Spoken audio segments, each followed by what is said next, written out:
Okay, it's 6 o'clock. I'm going to call the meeting of the Tri-Town Boards of Health together for tonight, September 25th, 2024. Jim, would you just say the usual disclaimers? In accordance with Mass General Law, Chapter 30A, Section 20, we are hereby notifying all participants that this meeting is being audio and video recorded. For those that don't want to be recorded, you may leave if you would feel choose to do so. Thank you, Jim. Now we have meetings from the 6/20/2024 meeting to approve. Does anybody have any comments about those minutes or corrections? If not, may I have a motion to approve? Motion to accept. Okay, it's seconded. Everybody in favor of approving them? Aye. Very good, thank you.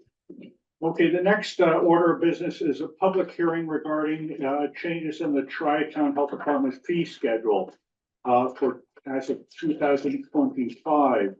And what I would like to do is I'd like to begin the hearing with the board's approval. And so I'd like to have a roll call vote saying that you guys approve having this hearing. So may we start out with a roll call vote? Can we just go clockwise around, starting with Dr. Leckerman? Yes. Elias, can you say? I say yes, that's Okay. yeah. I say yes. Please say your names. John Ludice, and I agree with this. Carissa Vincent, I agree. Ben Sullivan, I agree. John Kearns, I agree. Diane Romeo, yes, I agree. Walt Blag, I agree. Charles Kenny, I agree. Okay, we have a unanimous approval to open the hearing, and I'm going to turn this now over to Director Willis for his summary of what is being proposed. Okay, thank you, Mr. Chair. Zach, if we can maybe just do a screen share on this. Go to, it should be this one right here. Minneapolis, there we go. Yeah, that's perfect. So as the board recalls the last meeting, it's been about 8 years since Tri-Town has changed its fee schedule around. And so we've been kind of going back and forth on what different percentages look like, which would be an effective date of January 2025. The boards of health under statutory authority sets its own fee schedule for the department. We did put a notice in the paper for this public hearing, although it's not required by law for us to hold a hearing to set fees, but we do so for the sake of transparency, allowing the public to participate for those that may or may not be in favor of increasing fees. And so we have an array of fees and services we provide to the community, but it doesn't encompass all of the work that the boards of health and the health department does. About 90% of the fees that we collect are in the commercial sector, you know, restaurants, businesses, and so on and so forth. It's a very low percent. It's really just like the septic work per se. It's really residential. So most of the services we provide are attributed to about 90% of the commercial sector in the communities. It ranges a little bit, but it's really like 90%. Now, the fees that we collect don't cover the operating budget. Only about 35% of the fees that we collect on a fiscal cycle covers the operating budget. And so in fiscal 23, for example, our operating budget was 480,000. We collected 170,000, which is around 35%. With this fee proposal in front of you, it's an increase of 20%. And the reason we got to this point is we went back and looked the consumer price index, and we looked at the inflation costs for the last 8 years, and it was about a 25% increase of just fees, goods, and services that kind of just went up all over the place. Right, wrong, or indifferent, that's what the data shows, and we landed at a 20% increase proposal, which would be effective January 2025. You know, our operating budget for FY25 has had significantly increased for a lot of reasons. Staffing, making sure that we have appropriate staffing in place, workforce development, online permitting, travel for mileage. All our staff have to use their own vehicles for travel. We have to reimburse for that. goods, equipment, lab supplies, mandatory training, and the list goes on and on and on. And so we had to really increase our operating budget. And so with that comes the unhappy things that we have to do with respect to charging additional fees. And so that proposal is in front of you. And that will then go into effect January 2025. And in the other 65% of the operating budget is covered by, you know, the levies that we go through every town meeting, and all three towns support our budgets, knock on wood, all the time. And so we can't ever recoup 100% of our operating fees. There are things in public health that we just can't charge fees for, which is a service we need to provide to the community for environmental and public health. So unless we have a $3,000 pool permit, which is impractical to the business, we incrementally increase fees over time. And so that is the proposal in front of you. And with that, we can do make a motion for a roll call vote to open public comments. And while that's happening, Zach and I can see if there's anyone on Zoom yet as part of the public hearing for public comments. Okay, at this juncture, would you like to open the hearing for public comments before we have our own discussion? Yeah, so. Okay, so I'd like a we'll roll open call. public comment. Elias, would you John, start John it off? Luigi. Say your name and what your position is on that idea. I'm Elias Lepperman, and I think 20% increase is good under the No, circumstances. we're just simply voting to see if we want to have a public comment period at this Yes. point. Yes, and yes. Okay, we'll follow with the discussion and then we can go forward with some other things. So the point that we're having to vote on right now is the issue of whether we're going to have, at this point in our hearing, public comment. We will follow it with our discussion after, if we decide to do it this way. So Elias, would you like? Yes, I talked to public comment. John Luigi, I would like to start the public discussion. Oh, Carissa Vincent, open for public comment. Glenn Sullivan, agree to open public comment. John Kearns agreed to open public comment. Diane Romeo, yes for public comment. Long Flag, yes, for public comment. Charles Kenny, yes. Okay, so at this point, what I'd like to do is I'd like to open this to any public comment. Do we have anyone on board who would like to comment from the public? And I just would remind anybody in the public that this particular comment period is for the discussion about the matter of the hearing, which is the proposed increased fee schedule for Tri-Town, and that later on, and so the comment should be limited to that, whereas later on we'll have a public comment period option that'll follow the meeting in which any subject could be introduced.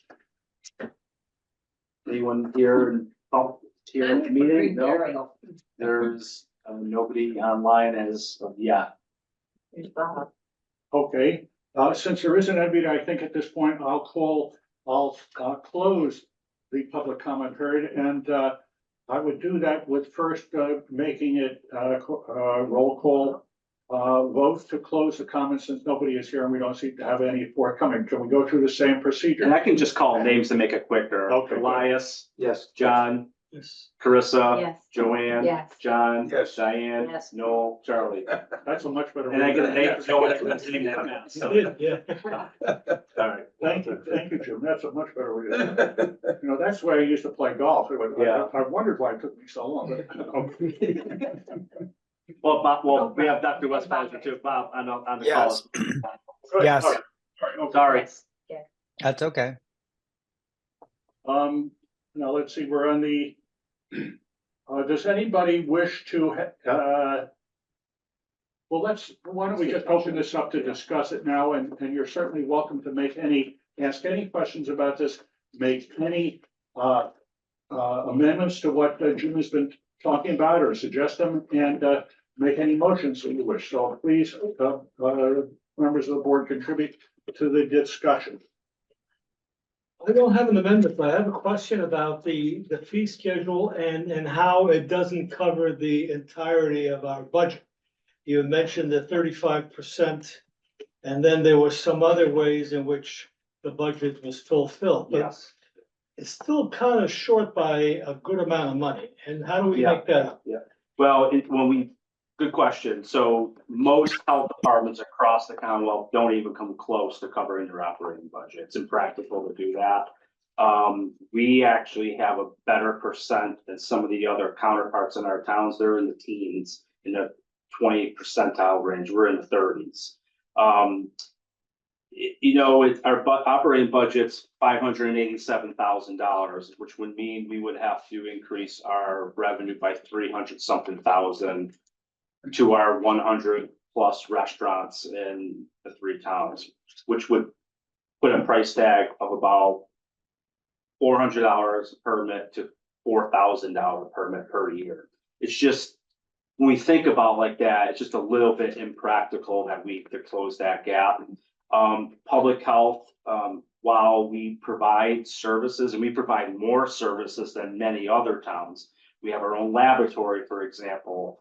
We collect revenue from, we test well water, we test bison restaurants, we do our own pools, we do our own beaches, which not only do we make revenue off that, we're actually saving revenue because we're not contracting out to a third party, for example. We witness Title V inspections, which a lot of towns don't. So we've been creative over the years to increase revenue to provide quality services. We sample semi-public pools, for example, on a monthly basis. Most health departments don't sample semi-public pools at all. And so we look at that, we've gotten better over the years, but unless we put like a $5,000 to $7,000 per permit, it would be almost impractical to do. And so we have to rely on annual town meeting assessments to help us close the gap. Thank you. Any other discussion or questions? Any other discussion or questions? Okay, considering that there isn't any other discussion, can I have a motion to vote on the proposal before us? I'll make a motion to vote. Anyone second the motion? Okay, thank you. All right, may we have I'd like to, would you make your motion very specific, please, Diane, that you, Okay, I'd like to make a motion on us approving the tentative schedule that begins January 2025 at the increased level okay, so you'd like to make a motion to approve the and accept. proposed budget. Mhm. Fee schedule. Fee schedule increase, sorry. So what I'd like to have a roll call vote. If you vote yes, you are in favor of approving it. And if you vote no, you're not in favor of approving it. So let's have a roll call vote. Do you want to do it that Elias? Yes. fancy way? John, Carissa, Yes. Joanne, Yes. John, Yes. Diane, Yes, Noel, Yes. Charlie, Yes. Bob. All right, motion passes. Okay, so at this point then, do we have any other business in which to get to the hearings? No. Okay, so I'm going to formally close the hearing. Thank you all. And now, the next item of business is the much discussed Tri-Town Health Department relocation. Jim, do you want to speak about Sure, that? I'll be very brief. We have a guest here and we'll be accommodating for that time. The official move date is not set, but we're hoping before the end of the calendar year. We are moving. We're working on some finer details, trying to, we hired BB&E Office Interiors to help us figure out and maximize the space that we'll be utilizing. So I'm hoping this is the last Tri-Town meeting in this building. So I'm hoping either before Thanksgiving or after Thanksgiving, but we'll let everyone know where we're at and go from there. So, Okay, thank you. So our next item of business, we have a guest speaker tonight, Ms. Candace Curry. And what I'd like to do is ask Diane Romeo to give us a little background on how she got to be invited here and how we're so lucky to have someone like that speaking. And would you please give a little introduction as well? Sure. Thank you, Joe. So in March, some of us went down to the Massachusetts Association of Health Board meeting. It's an all-day meeting that they give people an opportunity from different boards to come and discuss things. The afternoon session was on green burials. Because the other end of the state has been doing them for a while, and they're growing and growing and growing, and Mike Hugo had said at some point in time, we're gonna see it on our end of the state. So maybe you need to become a little more familiar when you get the request for it, so you're not blind about it. So I took that to heart. I went back and talked with our town manager at the time, and we don't have a cemetery committee. We have a one-man show for the DPW and the cemetery, Bill Goff. They were very happy to consider that proposition. Just go ahead and get a little more research. Did a little bit more. We came forward at our board hearing to think about it, and the three of us voted that we wanted to see some progress towards this, that we might be able to offer something to the people in the three towns. After that, I wanted to do a little more information digging, and somebody in Stockbridge suggested that I contact Candace Curry, and she was very enthusiastic about coming to talk about it, and I wanted to give you her bio before we start, because she's well versed in the field. You couldn't have asked for a better person to come and talk to us. So it says Candace Curry serves on the board of directors of the Green Burial Massachusetts and is president of the Green Burial Massachusetts Cemetery, a nonprofit private cemetery organization working to bring conservation cemeteries to Massachusetts. Her passion for this work developed during her 20-year tenure at Mount Auburn Cemetery, the first garden cemetery in the nation, where as director of planning and sustainability, she led its certification as a hybrid cemetery. She was also a key force behind Mount Auburn's climate action and sustainability plan. Candace served the Green Burial Council as board member and compliance specialist. She's a 1997 graduate of the Conway School of Landscape Design and believes that anyone who desires an earth-friendly burial should be able to obtain one easily, affordably, and locally. So I thought, what better person to invite tonight to more or less, this is an educational program, so we are a little more informed. I've gotten some people from our town asking about it already. So. And some housekeeping, Candace, we have your presentation on Zoom. Just give Zach and I the cue. We'll fast forward or reverse. There also is a packet online, and plus the meeting's recorded. And for those that couldn't make the meeting, everything will be online.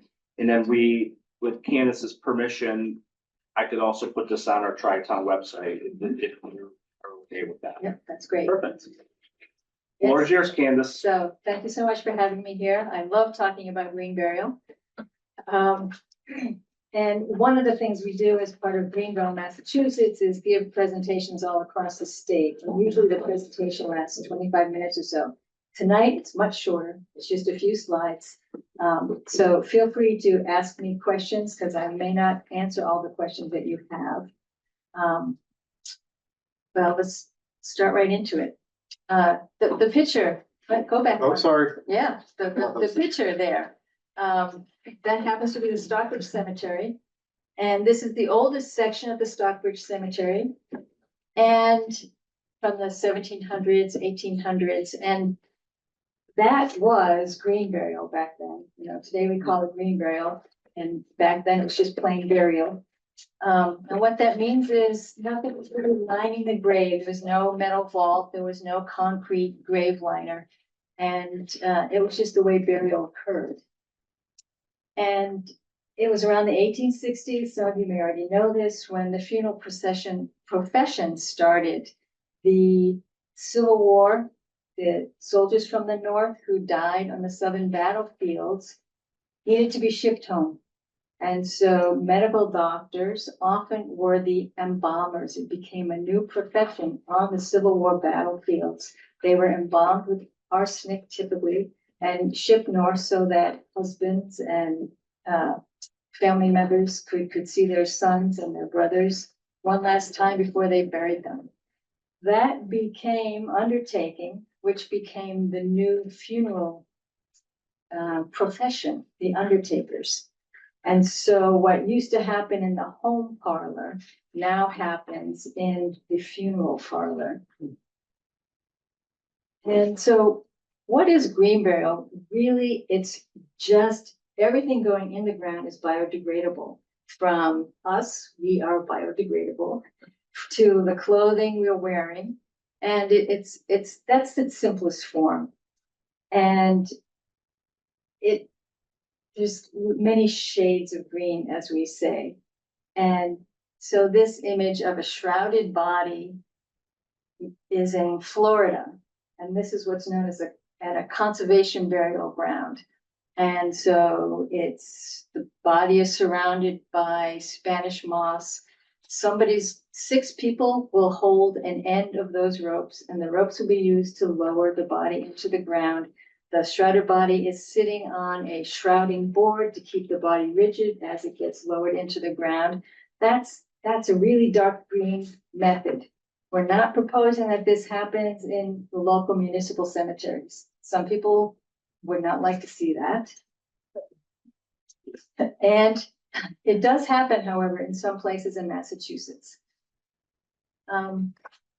So there's no metal vault, a concrete vault going in the ground. There's no fiberglass going in the ground. And in this case, we're looking at somebody purchased a shroud. It could just as easily be somebody's quilt from their bed that gets used. And let's go to the next slide. Also, there's 3 types of burial grounds according to the Green Burial Council, which is that certification organization.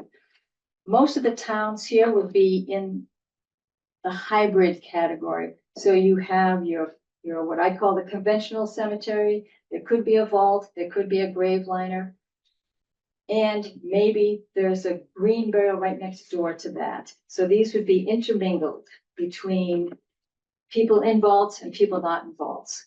Some cemeteries do it that way. Mount Auburn Cemetery, for the most part, is doing it that way. They had old family lots, and 5 feet between the old family lots. They started putting in the green burials between the old family lots. Well, also in that case, that whole area was probably green anyways, because it was in the 1850s that it was going on. This image is also from the Conservation Burial Ground in Florida. They have a tag like that in the middle of the grave. They don't even have markers. That's it. So there's no major monument that also goes on the grave. So that's another large change between what we're used to seeing in our municipal cemeteries and what's happening in the conservation burial grounds. In addition, the natural burial ground, you might be driving along and say, "Oh, isn't that a pretty open space?" It's quite possible it could be a burial ground. In the conservation burial ground, there's one other entity involved, which is a land trust.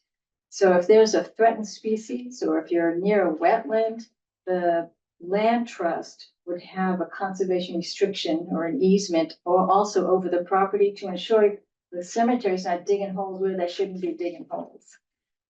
So it's an extra third-party verification that things are happening the way they're supposed to be happening.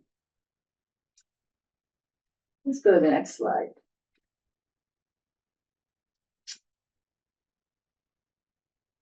So I love this slide because look at those people. They're smiling and they're laughing, and they're in front of a burial mound. Somebody was just buried in Ramsey Creek, Westminster, South Carolina.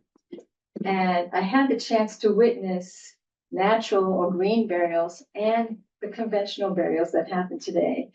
And the conventional burials, sometimes the vault and the casket haven't even been lowered yet.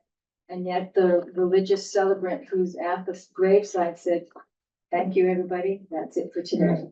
And then somebody on the cemetery side lowers the casket into the ground. In the meantime, the people are clutching their hankies and walking very slowly and grieving still, versus a natural burial where people actually can participate in shoveling earth over their loved ones over the course of 45 minutes or so, whatever it took to actually fill in the grave. People start smiling. They start telling stories about who was just buried And they leave sort of like, wow, they'd be really happy what we just did. And it's a total transformation. The physical process of burying somebody is actually quite cathartic, and it helps with the grieving process. That's, I think, one of the most profound things that happens in green cemeteries. Let's go to the next slide. So transcends all socioeconomic political boundaries. It doesn't matter if you have a Trump sign or a Harris sign or a Stein sign, you might want a green burial. And it doesn't matter if you're a hunter or a vegetarian. It really crosses all of us. And particularly now we're seeing baby boomers who are welcoming it, and spiritual communities, the earth-centered communities. And I can also say that the Catholic communities, the Pope is totally on board for green burial, but the diocese in Springfield is not. So the Catholic cemeteries here in the Berkshires aren't allowing it right now, which is sad for me. Is there a religious reason? No, in fact, religious reason for doing green burial is to keep the body intact, and so upon resurrection, the body and back. So that's, I don't know why the diocese is against it. There was a woman in the Midwest who started, she has a Catholic cemetery, and she created a Midwestern prairie ground in her cemetery. She had some open space to turn into a prairie. So she did, and she just had a couple acres, and she had so many people wanting to be buried in that location. She had to create the other acreage that she had. And this was a Catholic cemetery, so it's definitely, there's a desire for it. And it just makes common sense when we think about what we try to put into our bodies to be healthy. We are part of the earth. Let's put our healthy bodies into the earth to add the nutrients back to the earth. And let's go to the next page. So there can be a sense of place in our municipal cemeteries. And what is sense of place though? Some people may not think of that as a sense of place, but I know there are many people who go to a large headstone and touch the headstone. It's a literal touchstone to say, ah, Dad, how are you doing down there? You know, what, how are you? It's all about individual preference. And I've been getting phone calls as part of the Green Burial Massachusetts telephone line. And I had a woman recently say, oh, I'm putting together my exit plan for my kids. And I said, oh, that's great. That's a great gift to give your kids. And I said, do you have a funeral director that you're speaking to? Or do you have a cemetery you're working with? And she said, no, but I want your help. I said, well, you got to find yourself a funeral director.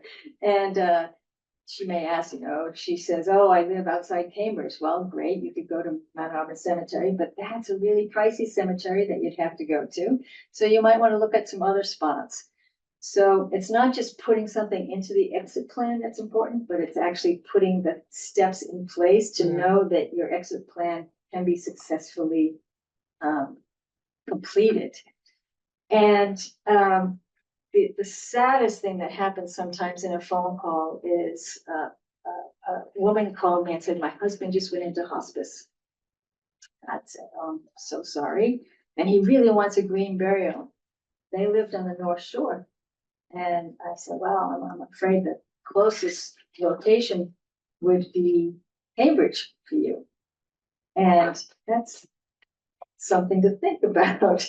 And because it's the funeral director that would then probably be transporting the body from wherever this was, Gloucester to Cambridge. So all of this adds cost. And not all funeral directors are prepared to do a green burial. When we first started doing them in 2014 at Mount Auburn, the funeral director came to me and said, Candace, what the heck is a green burial? And I didn't realize this, that they go to school to learn how to embalm people. That's their job. That's how they want to help families to provide that final picture. And so it was a lesson for all of us to say, well, we don't want to use embalming fluid. There is such a thing as a non-toxic embalming fluid, but they don't learn about using that in the schools, and they want to use something that they're used to. So, and also not, you guys may already know this, not all funeral homes have coolers or refrigerators where they can place the body. So it's often not easy to have a green burial if you want one. And there are people who have home funerals. You may have heard of this. There's the death doula crowd, who, if somebody, particularly if somebody's been in hospice for weeks or months, and the people at home have been helping to take care of that body, it's only natural for them to also prepare that body for burial. So they can do that by keeping the trunk cool and perhaps wrapping the body. Maybe a local person has created the casket to put the body into.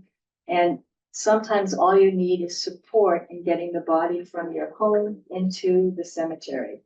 And that is happening out here. It happens just over the line in New York. It happens a lot in the Pioneer Valley. So these things are happening. It's just sort of quiet. Let's go to the next slide. In 2014, there were 3 cemeteries in the state that I knew about that were offering green burial.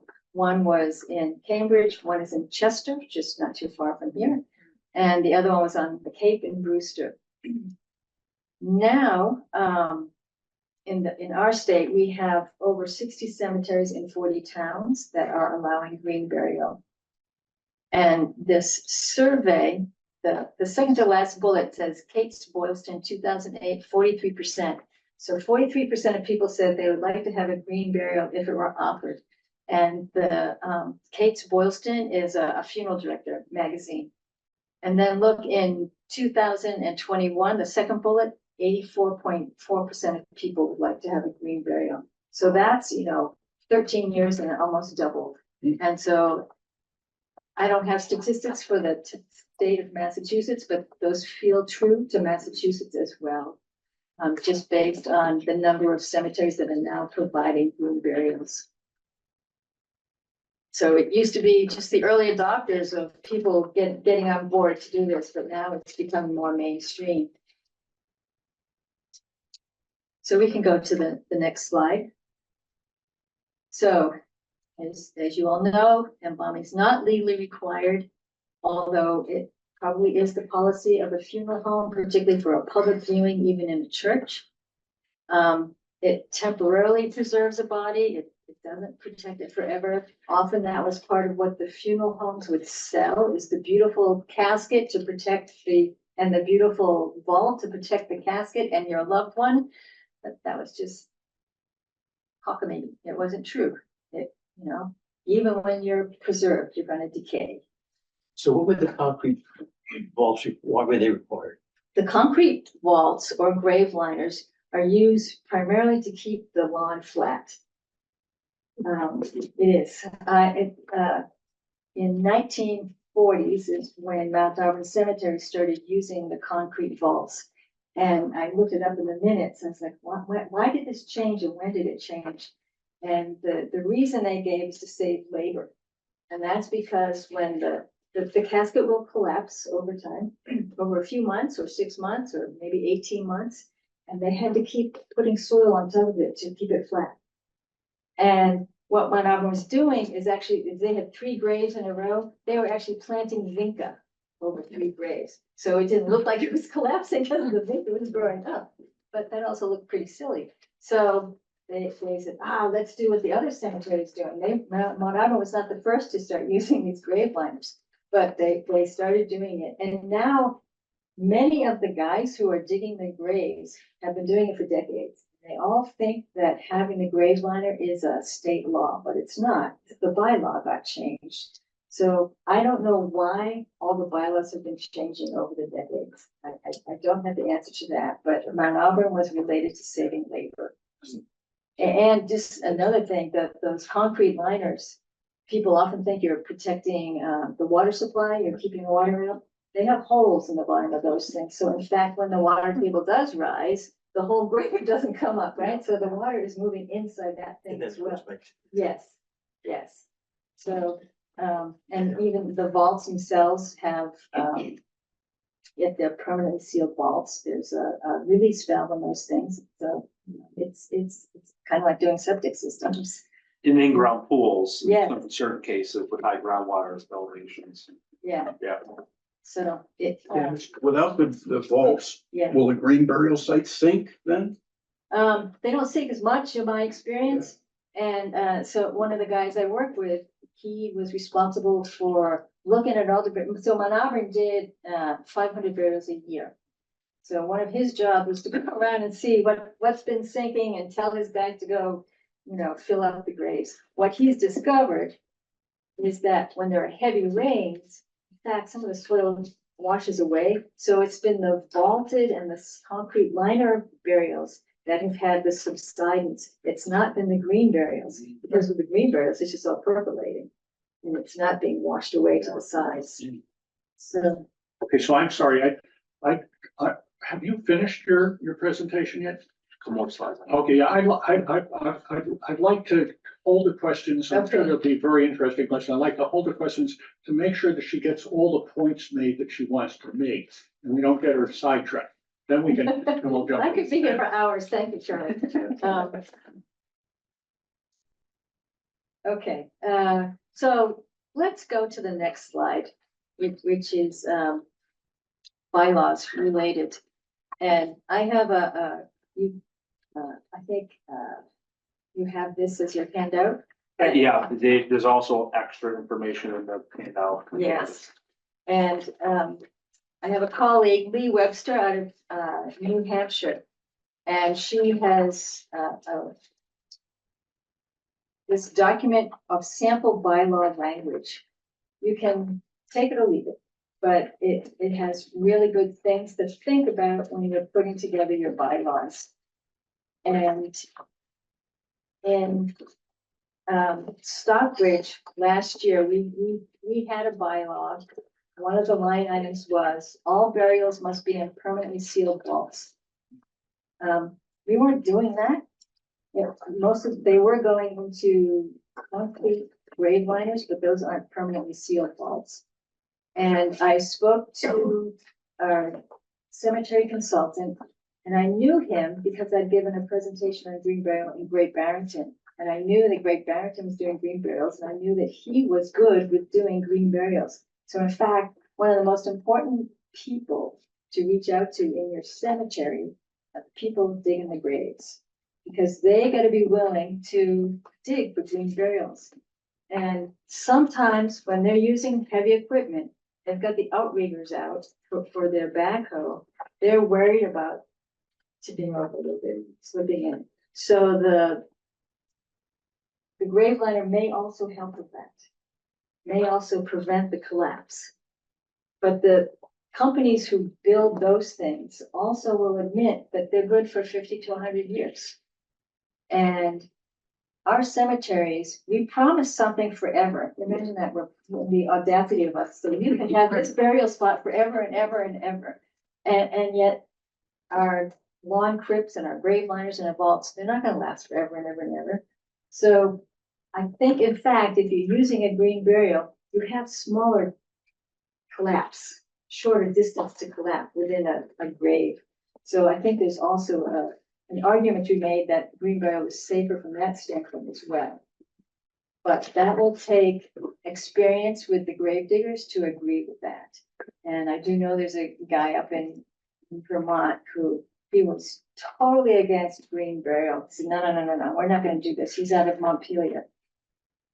And they said, well, let me test it. And they also recommend for green burials to do 3.5 to 4 feet deep only, to keep the burials in the higher soil horizons where the aerobic activity is going on, because you have better decomposition. So he wasn't buying it.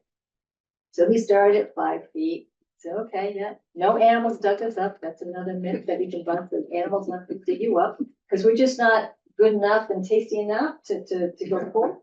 Then he went to, 4.5 feet. And he said, well, okay, yeah, that's all right too. He decided that 4 feet was safe for him to be able to go for green burial. So that's what he's doing. He is now a totally transformed and now a full-fledged green burial advocate. And this is in one of the town Montpelier cemeteries where his place is going. So, it just kind of makes sense for me personally to get this word out. And so in Stockbridge also, we split up the bylaws. The bylaws had a lot of information, like the proposal in this document from Lee Webster, where she breaks down location within the cemetery and the preparation and maintenance of the grave and how to talk to the public and pricing. The cemetery commission is pretty active. We meet every month in Stockbridge. And in the bylaws we left, what is the commission made up of? Who is on it? How many people? Even the pricing, we allow the commission to be able to make a pricing change if we need to. And we also say we don't have the luxury of several burial grounds. So it's just one active burial ground right now in Stockbridge. And we say, when you die, you get the next available grave. And if your spouse is still living, you can get 2 graves side by side. But we don't do sales in advance. It's all at need in Stockbridge.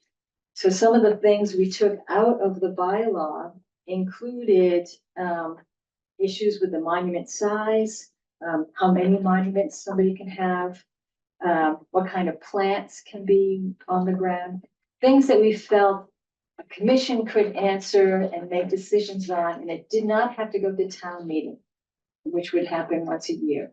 So it gave us more flexibility in some of those kinds of things. And this just happened over the past year, and we've already been making changes to our guidelines, which we can do because we meet monthly and to make changes. So we kept them simple in Stockbridge by just eliminating the need for the sealed vault. And then also within our guidelines, we've defined green burial or natural burial, burial with a vault. So whatever somebody wants, they can have. And I'm hoping that we simplified it rather than complicated it, but I don't know yet if that's what we did.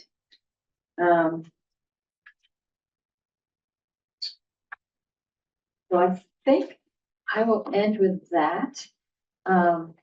And I'm happy to take other questions from you. Thank you, Candace, very much. So Yeah. please, everybody, if you have questions, feel free to ask. And including a box up there. One other question, Yes. is a green burial comparable cost to a traditional burial? Like, does it cost the same amount? It should cost you less because you're buying less. You're getting less, and you're putting less into the ground, in terms of the vault or the embalming fluid. Sometimes what you could do instead is have a catered event. So if you want to save your money that way. People also don't have to buy the expensive mahogany casket. You can use a plain pine box that's more locally sourced. So they are typically less.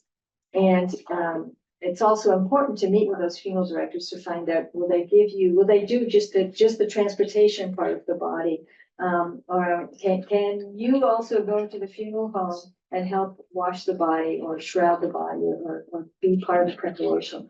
We do have some folks who want to do that, and in Great Barrington, there are a couple of funeral homes that help with that.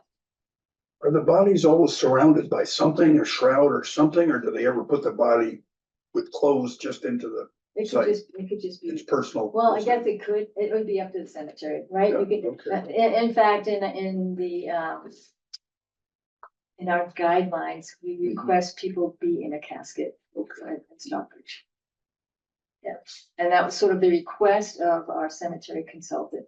It's not one that the funeral homes put out, right? I mean, it could be just a simple wooden thing or something. Yes, Yes, I mean, there's wicker, there's pine, Okay. there's even cardboard. I know a Wow. cardboard casket that can handle 250 weight. So there are different options. And the beauty of something like that is people can decorate it. So I have this picture of a man laughing at his own casket because people are coloring it and painting it, and so, you know, it's an event. What's the question from the audience? We're in that bylaw, formal bylaw phase. Uh-huh. And somebody brought up the fact that, is there a way, or is it viable to just the grave liner, not a vault, but just a thin grave liner? Uh-huh. But they had heard that you could flip it upside down. In other words, they were still on the soil. But the upside down, just without a top, and then it would solve the mowing and maintenance of the cemetery. You wouldn't have to collapse. Yes, I'm just curious. that is known as butter dishing. So it's a, Okay. it's a swimming pool basically, right? And you need to dig the grave, casket goes in, and then you need somebody experienced who can flip that thing upside down. So this is Well, it would be a 2,000 pounds, yeah, right? They're the lifting people up that dig the 2,000 pounds graves, and putting it back over the grave. You have to have somebody willing to do that, but yes, it could be done so that the body is coming in contact with the soil. And in a traditional Jewish burial, they actually have something called an Orthodox box, where about 75% of the bottom of those grave liners are cut out, so that when you put the casket in, the body is in contact with the earth. So, yeah, that's another option. Well, it's just like a vault. They make you, they imply with everybody that it's the law, and I know Yeah. it's not. You're right, it's not the law. It's just sort of implied as a sales tactic, really. It's an education Unfortunately. process, yes. It adds to the It's cost. an education process, yeah. Any questions on there? No. Bob, you have any questions? I have a question. John? What would be the next step? Let's say you were to find a plot somewhere other than the cemetery, because as you mentioned, some cemeteries are not hybrid and some are not very wanting to do green burials. So some people have gone a little further and said they could use different plots, perhaps their own backyards. Mhm. What would be involved with that? Have you had any experience with those situations? A backyard burial is difficult. And I personally don't really recommend it. What you've just done, and I don't know all parts of the state law, but you have to identify on your plot plan where the burials are. You have to mark it off somehow. It needs to be surveyed. I now understand this is different from my understanding even 6 months ago. You have to now establish a cemetery corporation. So that's a 501c13 that is, requires you to have a board. You've got to get a lawyer involved. And it's unclear to me how you sell your property if you've got this cemetery now on your property. There's some problems in trying to sell it. And I know many people in the rural part of the state here have burial on their property, particularly old family farms. It's just the way it got done. So when it comes time to purchase or sell your home, you've got to sell it with the cemetery on it. And because there are going to be people who want to see those people, you have to provide access for future generations to visit that cemetery.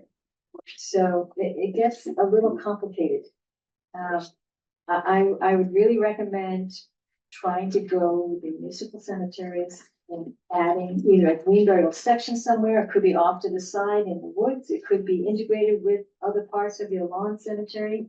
But I would stay away from the home burial.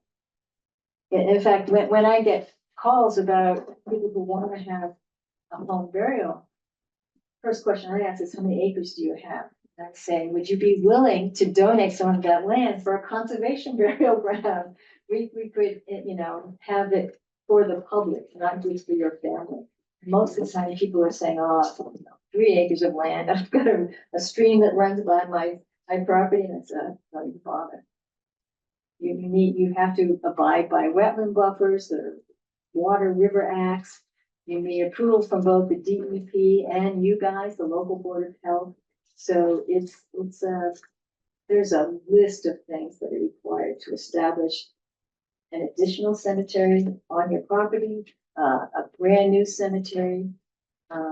Even if, Lenox wanted to add another cemetery adjacent to its existing cemetery, just expanding that also has to go through, the Board of Health and the DEP to get permission to do it. Thank you. Any other questions? Jim, you have anything to add about that? No, I mean, I think, kind of like where we're kind of at is we're trying to draft some type of policy up that deals with a little bit of both. And I know the home burial is complicated. And there's guidance online. So like our policy, which is not ready for tonight, but I think there's a couple sticking points. I think Bob, Noel, and a couple others were talking about. I would ask for a tri-town policy just to be consistent, but some of the board members have voiced opinions that they wanted to be the entity at the board level to review a home burial proposal, and then we kind of be the administration deal with the paperwork on that. I get the whole home burial thing. This is not something that just happens overnight. It's more of a long-term plan, and our policy does pull from mass.gov, which requires DEP approval, Board of Health approval. It's not a simple process. But if we don't have a policy, which we're not required to have a policy, there's still all the guidance online. So people can, technically speaking, try to follow that guidance, but it still has to come to the Board of Health anyway. So rather than just have a variation of things and a mishmash of proposals in front of us, I would prefer that we be very clear and concise what the expectations are for the board for consistency purposes. Then you still have the power and authority to say yay or nay on that proposal. But it is not an easy proposal to put forth. It talks about, we need plots, we need setbacks, we need soil, we need to do some soil evaluation. We, in some cases, hydrogeological surveys, and this is not something you just whip together and submit to the Board of Health. And so kind of like where I'm at is, which we can't ask for amendments tonight because the agenda's not set up that way. We'll probably end up having individual Board of Health meetings before the next tri-town meeting. Lenox will have one, Stockbridge is due for one, Lee is due for one. I'll try to get some ideas from each board member if they want to be more involved in the approval process. And that's an easy fix language-wise for his policy. And maybe come to the next tri-town meeting with some amendments for further discussion and then kind of go from there. I don't think we're in such a hurry to get this thing done, but I would rather have something for our community members than just say, oh, just go to the state website and people can get buried in mass.gov and not really understand what's going on. But you can't do a home burial without our approval or DEP's approval. And good luck trying to get DEP approval in a short turnaround time. That's kind of like where I'm at. Seems to be a big difference between home burial and green burial. And I think it's important to recognize that a green burial, saying that the cemetery commission of each town should establish the guidelines for green burial. And home burial is a whole different thing. And just when you mention those things, you say to somebody, are you willing to commit your property as a conservative, as a land preserve? Yeah. Yeah, no. Right. So if we have these guidelines saying for a home, you have to do these things. For green, refer to your local cemetery commission and let them make the rules. And that's in our policy alliance. Okay. We're very specific, saying we're not gonna start dictating to cemeteries what they should and shouldn't be doing. Our policy talks about home burials, what's required, and you should contact the cemetery commission if there's one in existence, like Lenox's Public Works. I think Lee, I don't know, Bob, does Lee have a cemetery commission? I don't think we I'm do. not sure. It's very specific. The board, we don't want to start controlling and dictating what cemeteries should and shouldn't be doing. Well, hey, by the way, Lennox, if you wanna put aside a section of, Fairmont, not Fairmont, whatever it's called in Lennox, Mountain View, here's the guidance. Yep. Let us know if you need our assistance. And we're not gonna be the ones approving cemetery green burials. Let them do that. We'll deal with the home burials for the minimal requests that we got, which have been zero, by the way. When you hear what she said, it'll continue to be zero. I think. Yeah, well, but we should be proactive, right? We Yes. shouldn't be like, Yes. by the way, scrambling, trying to figure out a board meeting on, Yes. we should have a clear policy on expectations. And it was only just recently at that Mass Health meeting on the Cape where, the DEP lawyers and the public health lawyers agreed that home burials require cemetery corporations. That wasn't our original understanding when we read the law. So that's a fairly recent change, and that changes the picture. Well, and I think Lennox, and I can't speak for no, but we talked about that at the Lennox meeting, because there's some conflict with law Yeah, with home burials, that you're supposed to have all this town meeting approval to be a cemetery, and what constitutes a cemetery. So if one person's buried in someone's backyard, is that a cemetery? And cemeteries have to be approved at town meeting. So there's all these conflicts with laws, but I think what public health's trying to do is be proactive, because I think boards of health are getting inundated with these requests, and not Yes. sure what to do. yeah, Yeah. yeah, it's happening in the Pioneer Valley law. Any other questions? Candace, thank you very much for. Thank you. Very informative. Thank you. Very much. Diane, I'd just like to ask you, since I know you were interested in bringing this idea forward before the board, do you have a next step you'd like to propose for the board with respect to this beyond what Jim was just talking about?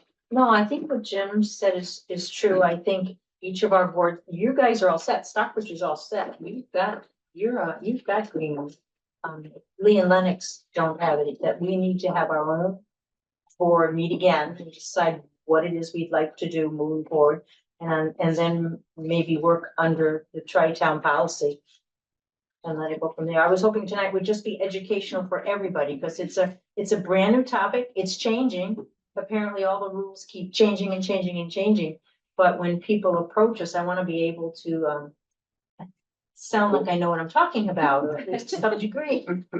I do think Stockbridge should meet on this to talk about if you want to be part of the tri-town policy with respect to home burials. I don't wanna That's true. omit 1/3 of our district in case that request does come across our table. I want us to be prepared. Yes, the cemetery in Stockbridge is all set, but we should not dismiss the Stockbridge Board of Health piece for the home burials. What do you mean that Stockbridge Cemetery is not on board? Well, there's no, let's, We allow uncontained burials, so it's the lightest shade of green that one could have. Mm. So it's not a green burial.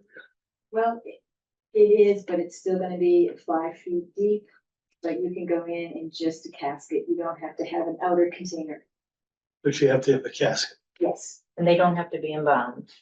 right. And cemeteries don't know if somebody's embalmed or not, right? Cemeteries just receive the casket and Mhm. body. That nobody's opening up a casket to see if somebody's been embalmed. Like, we don't even ask those it's an questions. assumption, right? Yeah. You get the burial permit for Right. transportation, and the cemetery accepts it, and then they just do their thing, right? Yeah. But you can't choose your spot. The town still assigns your Yes, spot. that's true. So there'd be stone, blank, stone. Oh, so that's interesting too, because in our cemeteries, we put a foundation underneath all of our stones, right? 3 or 4 feet deep, Mhm. depending on the frost level. So our length is still 10 feet. So if somebody wants a monument, because we're still in monument world here in our municipal cemeteries, there's still enough space there to put in the footing for the monument. And so that is also something to think about. So our graves are 4 feet by 10 feet. So that gives space for that foundation. So does everybody agree that this warrants being that the discussion of the current state of our policy and what we think about our policy might be and how we might work with that idea should be a future agenda item, a follow-up on it. Does everybody agree with that? I have a comment. I wonder if it's possible to keep the two items separate. Home burial versus green interment or green burial seem to me to be quite different animals. Home burial may very well be a traditional vault and mahogany casket with embalming. But it has so many layers of legality and property and definition and deeding and in perpetuity, being able to find it, the approval process with geology and health and safety potentially, so different than the advocacy for green burial in an established burial ground, a cemetery. It seems to me to keep them separate would make some sense and to not confuse them. If, on the other hand, it's a time to address burials of all kinds from a Board of Health perspective, well, then so be it. But to me, they're two different animals. And there's nothing that says a home burial has to be a green burial. A good point. So I just don't want them to get confused or to have, any sort of address to green burial, which seems much simpler. It's a matter of, for the most part, custom and culture and preference and those kind of things, versus the home burial is a measure of property and legality and very real, tangible definition. To Bob's point, 90% of our draft policy is about the home burials. It's just kind of mishmash with the term green as well. So I think it's something to think about, is just teasing that out and just only focus on the home burial and be specific. Because the only thing we talked about with cemeteries, like, hey, you contact the cemetery folks, so you deal with that. Well, okay, so that's a good point, because I was confused about what you were focusing on, and I think Bob is right to bring this up so that maybe nobody else is confused. When you're talking about policy, are you speaking of policy solely with respect to home burials? That's our original intent, because when we did the training, and Diane Noel may have a different perspective. I came out of that meeting focused on two different things. Like there's like the cemetery policies and procedures, and then what do we do as boards of health if someone comes to us and says, hey, I have a 10-acre property, I want to bury someone in the backyard. I do look at those as two different issues, right? Right. It's not, the Board of Health, we have enough to do. We don't want to be chasing after cemetery commissions, asking them what they're doing and set policy for them. That was never our intent. I get concerned if I get a request and I get a package one day and say, I want to do a home burial in Lenox. I don't want to be scrambling to put something on an agenda. We have we have no idea. There's no policies and procedures. I do look at it separately. I did, again, most of this that I put together a while back is I didn't create anything new that's not already on mass.gov. So mass.gov has mishmashed the two of them together as well. But since we have jurisdictional authority of setting our own policy, we have control on what kind of policy, what we want to work on. So I still think that there's consensus that this still needs a little bit of work to be clear. And if the board's direction is, which just focus on home burial policies and procedures and just let the cemeteries do what the cemeteries do best. Okay, thank you, Jim and Bob. Bob, does that make sense? I think, so I'd like to correct what I said before. I'd like to suggest that the home burial policy be a future agenda item for us so that we can follow through on that, follow through on exactly what Jim was talking about. And then I'd like to ask Diane again in a more specific way, since as far as I know, Candace spoke mostly about green burials and not about home burials, and seemed not to be enthusiastic about those. Where would you like to see our board go with the subject of green burials? Home burials. Home burials. green burials. Jim said leave it up to the cemeteries, not. Yeah, that's just. Yeah, I don't think it's the board's role to dictate to the cemeteries what they should and shouldn't do. Well, I'm asking Diane where she sees, Well, I think I want, so I wanted because the, our discussion has been mostly, our presentation was about green barrels, so I just like to put some closure on that. okay, Just since you suggested having, and I think it's a very good idea, it's in the public, eye now, it's a very, you know, people are dying to do it. So the idea is Jim has spoken and Bob has clarified, I think, very well that the home burials is a subject for us to discuss future policy, and we'll put that on the agenda to follow through on it to make sure we bring closure to that. But the discussion tonight was about green burials. correct. And where would you like to see this board go with that since we had the presentation? Well, I think, so for myself, I wanted this to be educational tonight for all of us, so we'd understand what the difference was between green burials and home burials, because when I first got into it, it's very confusing, and I separated it out in my mind right away. And for us to realize that each of our boards could go back to our own town and speak to our own cemetery commission or DPW person to try to encourage each of the towns to do what they would like to do, not involving Tri-Town. But then to bring back the idea of what we need to do if someone approaches us on the back 40 and says, you know, what if Eastover, they decided they wanted to have one there? I mean, it's just, there's some large plots of land in Lenox where people could say, I want to do a home burial, and we have no idea what we would say or do.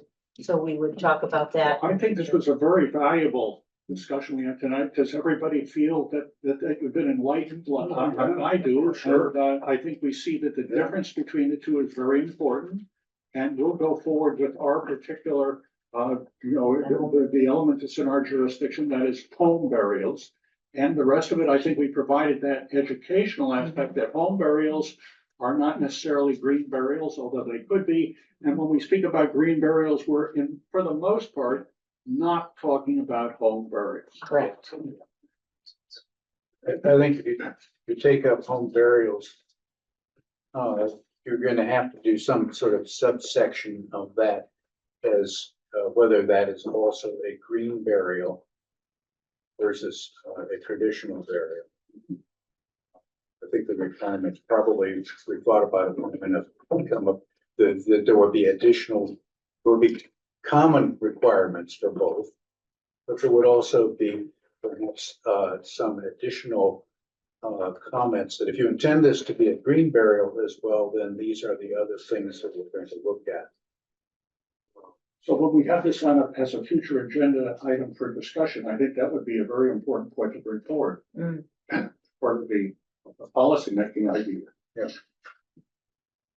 But again, I think that you could probably reference whatever practices have emerged in the town, any of the towns,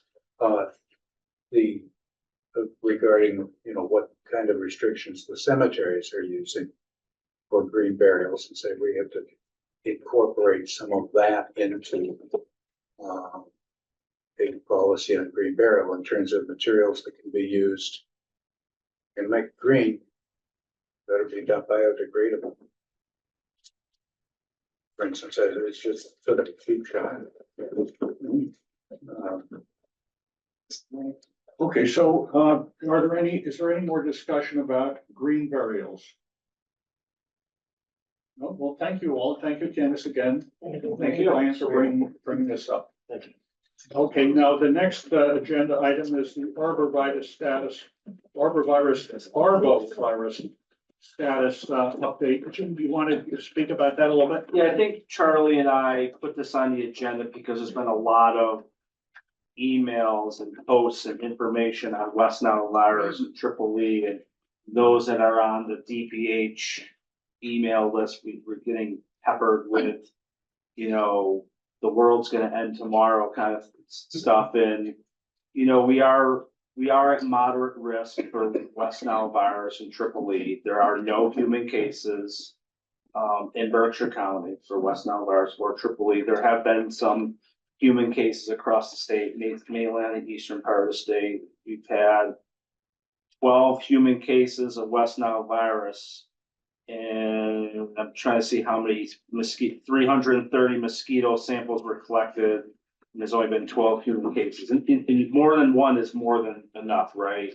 But Berkshire County, historically speaking, has never had a triple E case. And I think we've had one or two West Nile virus cases. And, you know, some towns are part of a mosquito control program and some towns aren't.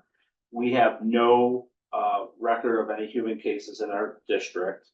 And there are best practices out there to protect people of West Nile virus, and we should follow that.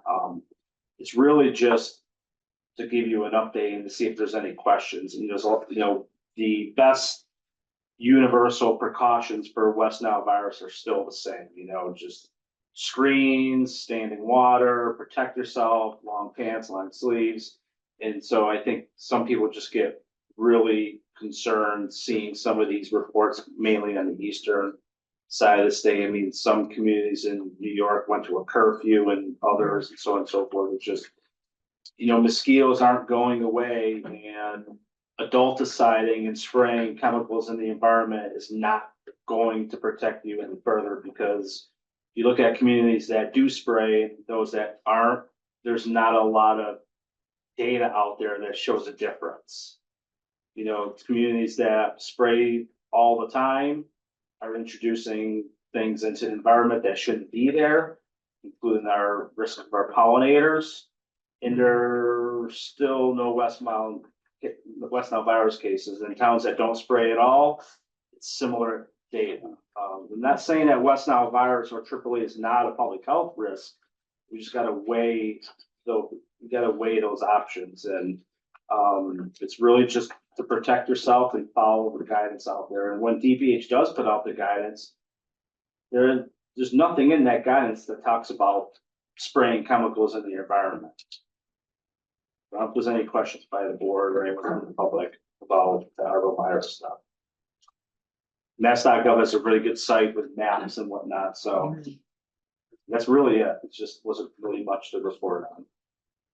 Any discussion, questions? I'd make just two observations. One was, and they both go back to, when I was doing my fellowship more years ago than I care to think about.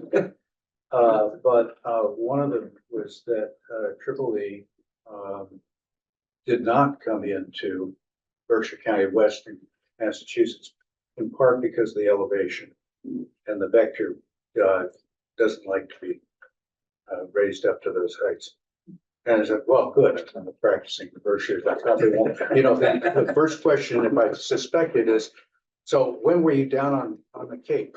You know, same question for Lyme disease when it first came around. Yeah. Which brings me by my second point, which also during my fellowship, and I was trying to read about some of the viral diseases, I came across West Nile. I said, well, I don't really have to worry about this one either, because it doesn't happen here. It's over in Africa. And a little bit around the Mediterranean basin. But we didn't have West Nile in the United States.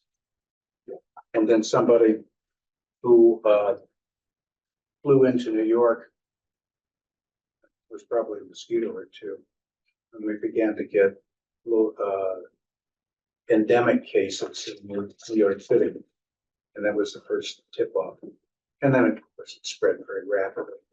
Caution that to be, we don't know what's going to happen tomorrow or next week or whatever.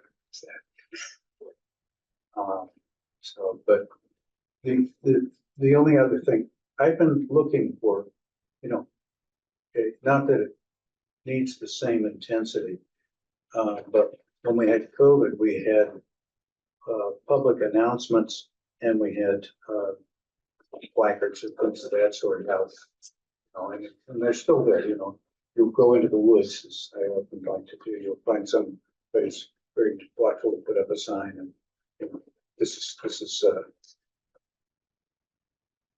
you know, say your distance from others, things of that sort.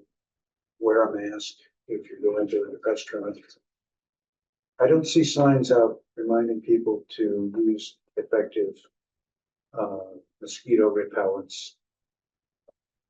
Keep your activities from the dawn to dusk rather than dusk to dawn cycle. So I wonder whether it would be worthwhile rethinking, not for this season, because this season's gonna be over very shortly. But in the future, a little less hype from from in those emails and a little more Yeah. out on the budget. I can definitely do some research on the clearinghouse to see what they have for signage, and then we can find some signage and see what other towns do, some like durable, like metal signage. We can find some, we can definitely ask the parks folks to talk them up. But I'll do some research on that, see what's available. We do, COVID sickness, it was free, the state was giving us millions of dollars in signs and stuff. We're sort of on our own trying to find signs. Well, we wouldn't recommend doing that unless we discuss that. Several career fairs, STEM fairs with the schools throughout the year. So at every single one of those, I pass out anti-smoking and all the usual stuff, but tick-borne illness cards, informational flyers and packets that also contain mosquito information to them. So we do a little bit of outreach with it, but mostly with the schools and children. And Well, that's, I think just to bring up your point, during COVID, the CDC and the DPH recommended that we recommend those things. And that was a policy that we didn't invent ourselves. It was, we it was a war and we were, in the lower echelons. We just followed what the commanders were telling us to do. Now, I don't know of any, at least for Massachusetts, certainly not for Western Massachusetts, any recommendations for signage or things like that. And I wouldn't want to create a misinterpretation of the risk by doing that. But if there is a recommendation, I think that's something we might want to discuss. Yeah. I haven't seen that. I can see what they have for, the clearinghouse has thousands and thousands and thousands of stuff. I'll see what they got. I know Pittsfield at one point had some money and they bought like metal signs for, I think for tick-borne stuff for hikers and whatnot, but we'll see, I'll see what we find. That's not something new. Well, I would first look to see if there are any recommendations from above that we do something like that. and I think this season has gone by, it's very done. Okay, so is there any other discussion of this particular subject? Questions or anything, suggestions? Okay, so I think we've ended our agenda items for us to discuss here, and it's the opportunity now for citizens to speak. I'd like to open up that opportunity, and Zach and Jim, if you can help me out with looking at that board and making sure that we're not missing somebody there. Anybody in the audience want to talk? No. Here, listen to her. Okay. Any other questions, or anybody want to say anything on citizen speak? I'll just remind everyone that the household hazardous waste event will be November 9th, 9 a.m. to 1, Great Barrington Transfer Station. Pre-registration is required. Go to the Tri-Town site to register. For those that struggle with self-registering, call the office and we'll be able to assist them. And check the websites for flu clinics schedule. Okay, as far as I can tell, that closes our agenda. Can we have a motion to adjourn? So moved. John, second. All in favor? Aye. All right, thank you all. Candace, thank you again. Thank you, Candace.